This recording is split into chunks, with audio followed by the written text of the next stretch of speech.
any of us from the 81st Wildcats could forget it. Seems a lot longer than it really is since the days we played around here. Those 4 days at Waikiki, those Wahinis, if you got lucky. Of course, there were guys who'd rather go swimming. That's us. July 1944. Sleeping in the hot sun after all those rugged months of jungle training. Fat, sassy, and shaved. We thought then we knew all the answers. This came under the heading of morale building.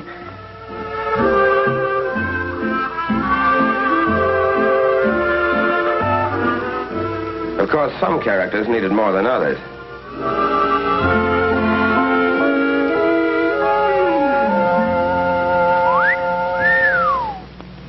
But while we were taking it easy, headquarters was doing its job. General Richardson, commanding general, Pacific Ocean area, and his staff were cooking up a different kind of party for us. It began the day we started on the boat ride, wondering where the hell we were going and how we were going to do when we got there. 2 solid years of training in back of you, but training and climbing through the ropes on fight night are 2 different things. There were more than a couple of guys climbing that gangplank who were giving that subject their private attention. And we shoved off on our little excursion of about 6,000 miles over water.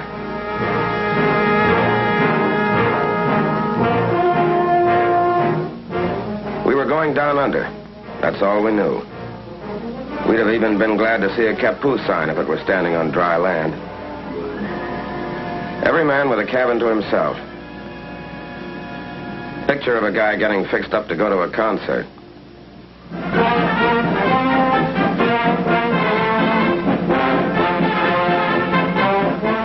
But it never made you stop wondering where you were going.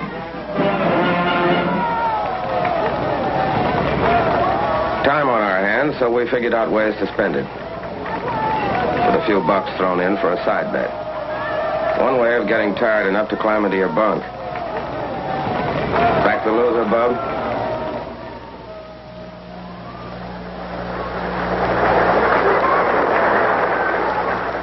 On number 3 hatch port side, the admirers of Lower Basin Street chamber music got it their way. Remember Curly Miller? The boy can really go to town.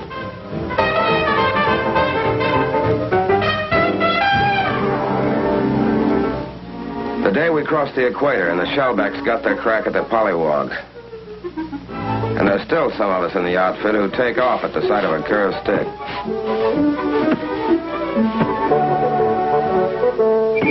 No, brother, that is not beer. Clipped, goosed, slugged, and half drowned, but no beefs. The collar merchants fitted the general for size.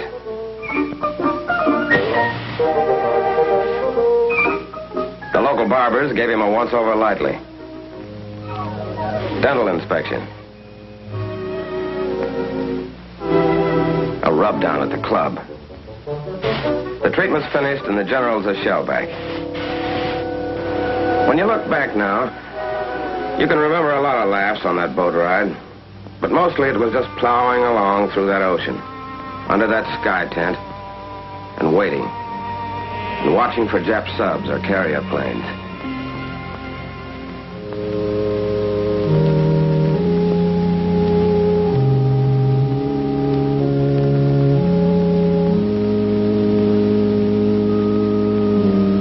There was plenty of time for thinking. 30 days for it. Thinking about a lot of things you remembered. Sometimes about what was ahead. That was a special kind of thinking. And when you looked around, you saw you weren't the only one doing it. Somehow it made you feel a lot closer. It was the end of August when we dropped anchor off Guadalcanal in the Solomon Islands to go ashore for our dry run.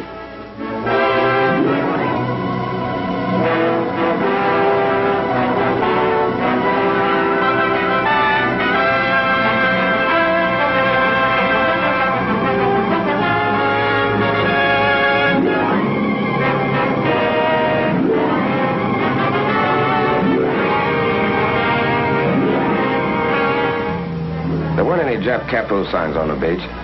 But when you hit it, you got that quick flash about the guys who were here ahead of us at Guadalcanal and the job they did. To look at it, you couldn't believe that beach had ever felt the bite of live ammo.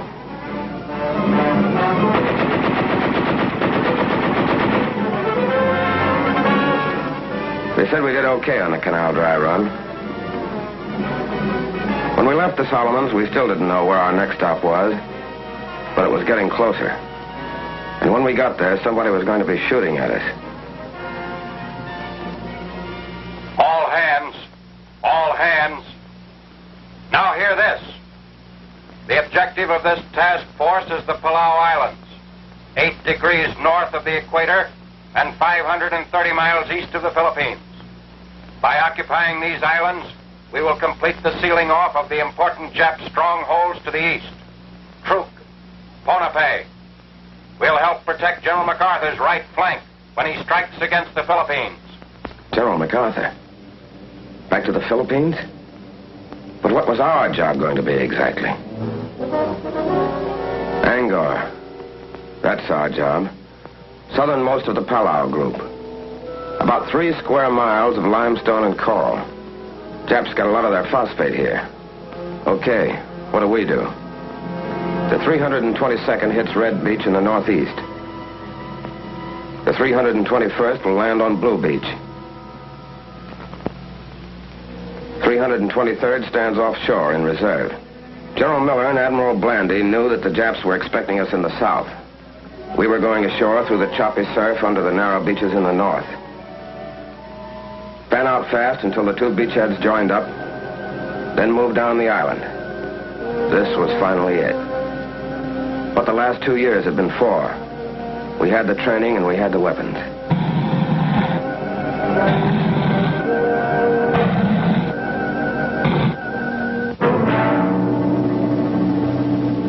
There was Angaur. On it, holed up in caves and pillboxes, was a tough Jap regiment with plenty of experience in China back of them. This was our first time. How were we going to do? Remember the morning of September 17th? The carriers opened the show.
make first wave shove off. That's us. Let's go.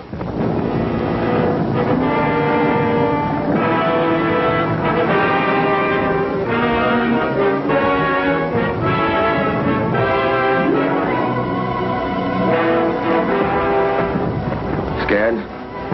Who wasn't? At least the waiting's over.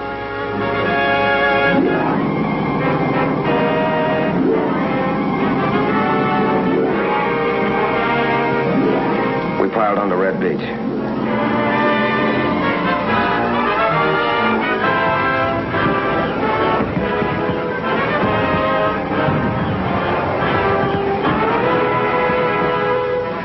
Grab it, brother. You'll need it.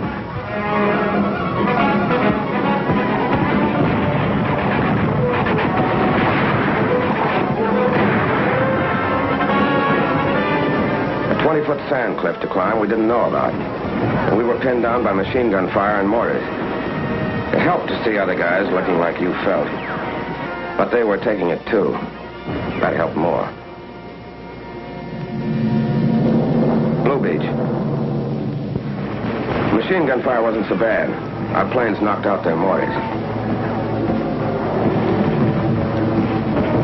But still no place to get caught with your pants down.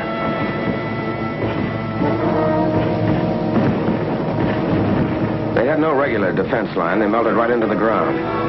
We had to blast or burn every damn last one of them out.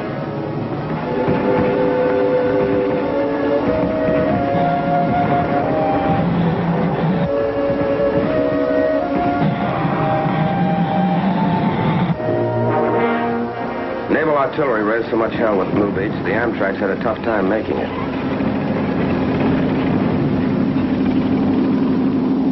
Back at Red Beach, things had got better. We were able to move in off the beach, which was also nicely torn up.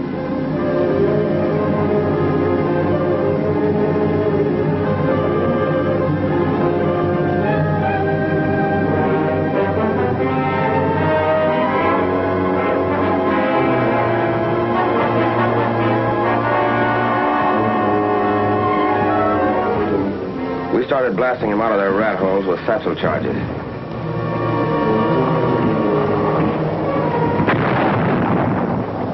By H+1 hour, we had a combat intelligence center operating. But we couldn't locate anybody for intelligence to talk to. They wouldn't come out alive.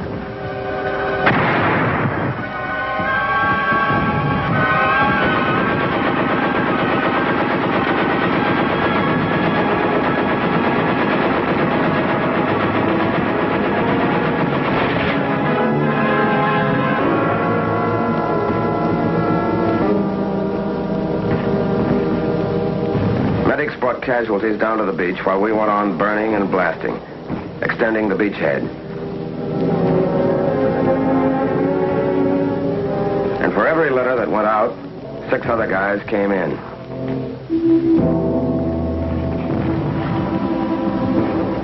As soon as we had a good toehold, landing craft started delivering in back of us, building up an ammo dump. The Japs were still on high ground to the northwest, with mortars. They hit the dump.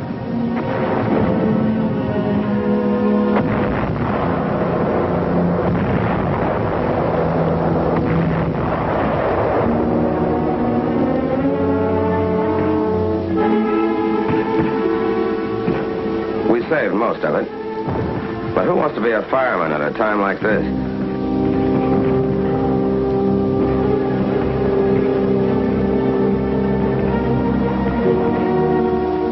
General Miller came ashore the next morning to get a first-hand look at the scoreboard. It was no setup. Inland, the Japs were acting tough. We'd had snipers and mortars on us all that first night. Plus, they're trying to infiltrate through the lines for some quiet knife work. That second morning, we were behind schedule. Red and blue beachheads still weren't joined up. But we kept slugging until we did join up.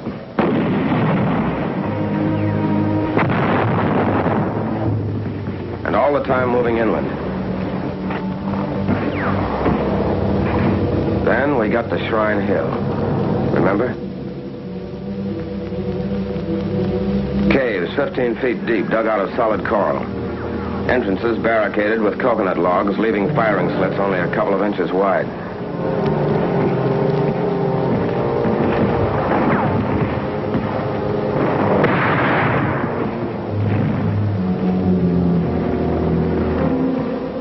They were tough monkeys. There'd still be some of them in there firing even after you'd put a 25-pound satchel charge under them.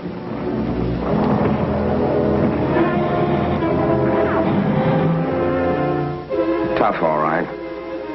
But they could be had. So we took Shrine Hill. One place where they wouldn't pray to their ancestors anymore. Then we got to Saipan Town. What was left of it.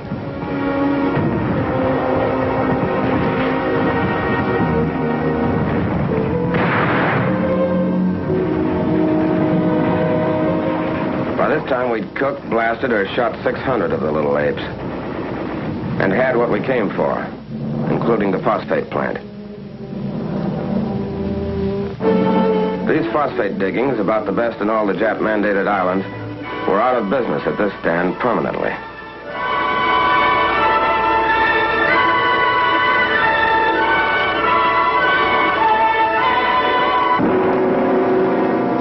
We weren't taking chances. They know how to hide like the murdering weasels they are. We heard that some of them were still on high ground up to the north. But by the end of the third day, we'd shoved them back into the northwest corner and the southern tip of the island.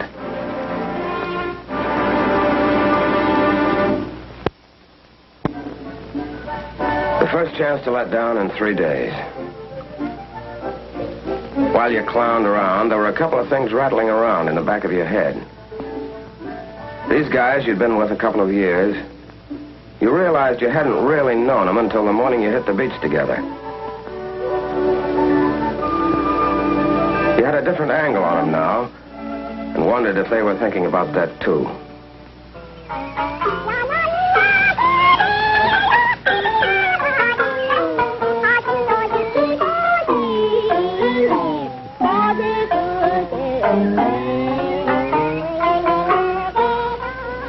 While all of this had been going on, our 321st pulled out for Pelilue Island, 6 miles to the northeast. The 1st Marines were finding it heavy going up there. The 321st went up to give them a hand. The rest of us who stayed on Angaur had our own job to finish. The jungle was still lousy with Jap snipers, but we couldn't wait to clean them out to get the airstrip in. With a rifle covering every couple of axes, the aviation engineers started hacking out the strip. The sooner it's in, the sooner we can use it as a base to plaster the rest of the Palaus.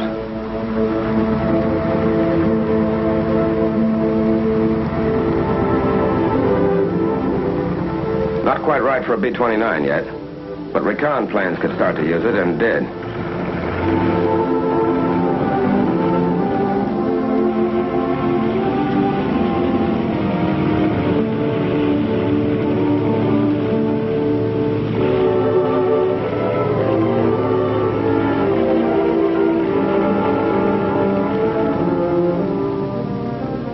That island way in the background is Pelilue, where our 321st was battling Japs. Angaur was ours, but not quite. Up in the northwest corner, there's a piece of high ground we were starting to call Suicide Hill. To get to it, we had to move up the narrow gauge leading from the phosphate works into the defile that, for good reason, got the name of Buddy Gulch.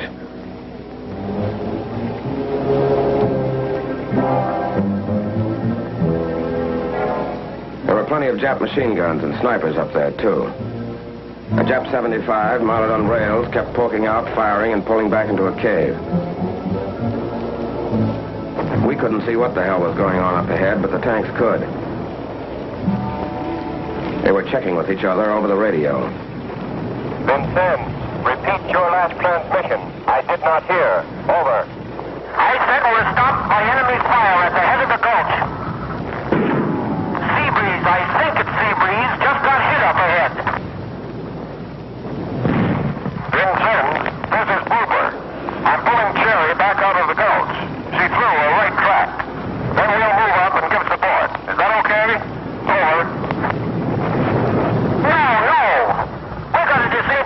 jamming the gulch. We have to get our wounded out of the way before we can do anything about that. All right. Vincennes, this is Cyclone. I'll tell you what to do. After the wounded are removed, use your gun to blast that tank out of the road. Over.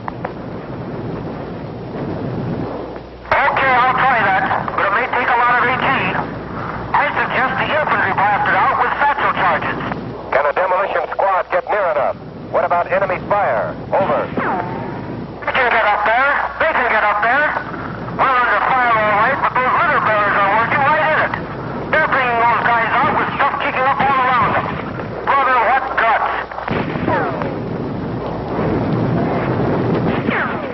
All right, then. I'll contact you. As soon as our wounded are out of the gulch, we'll blast. Will any combat vehicle to the rear speak to me? Come in, please. Over. Okay, Cyclone. This is Calcutta. Over. I want you to warn all infantry in your vicinity to take cover. Get them off the rails. We're going to blast up ahead. Now, to any combat vehicle near there, pull back out of the way. Acknowledge. I heard you, Cyclone. This is Rose. I'm right in there, but not too close.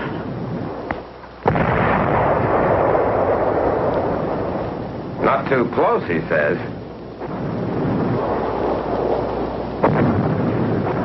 But the way is cleared now for the 2nd Battalion to move through the gulch. We were going to start a little encircling maneuver. So we split up. Some of us went up the rise to the right.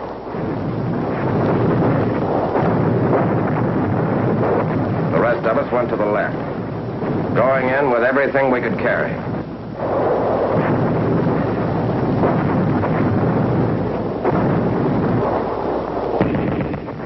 Yeah, and everything we could throw. It was going to be Suicide Hill for the Japs now. We had them really holed up now. We called back for mortars and 155s.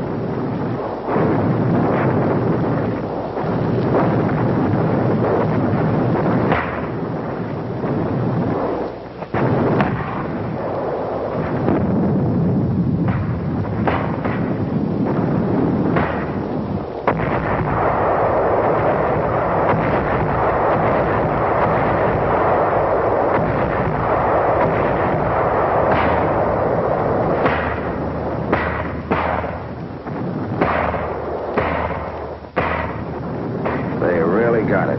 All afternoon and into the night.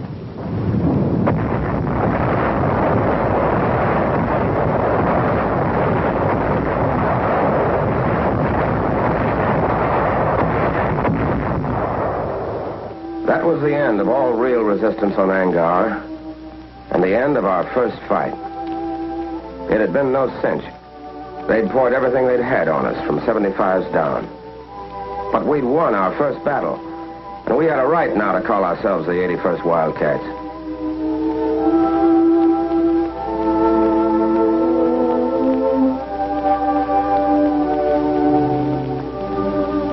When you watched those guys come out, you realized something you hadn't known. How mad you got when the bastards hit the guy next to you.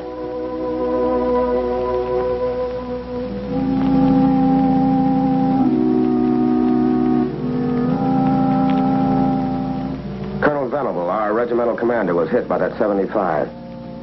With the rest of our officers, he'd been right up there with us.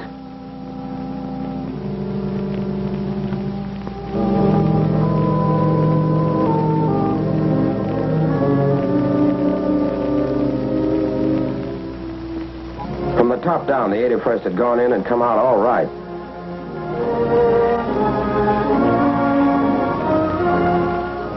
These are the faces of men who fight. These are the tired faces of men who have seen death.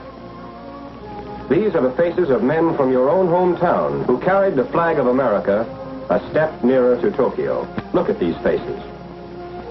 Here's the boy who sold you gasoline on a Sunday afternoon. Here is an American boy. Looks tired, doesn't he? He is. Here's the boy who came calling on Saturday evening and took your daughter to a movie. Here's the boy that everyone predicted would make All-American when he went to the State University. but he didn't go. These men don't like war, but the enemy must be met and destroyed wherever he can be found. They know that, and so do you. Are you doing everything you can to help them? Are you buying war bonds? Bonds that pay for the weapons with which they fight? Bonds that provide places for them to rest and hospitals in which their wounds may heal?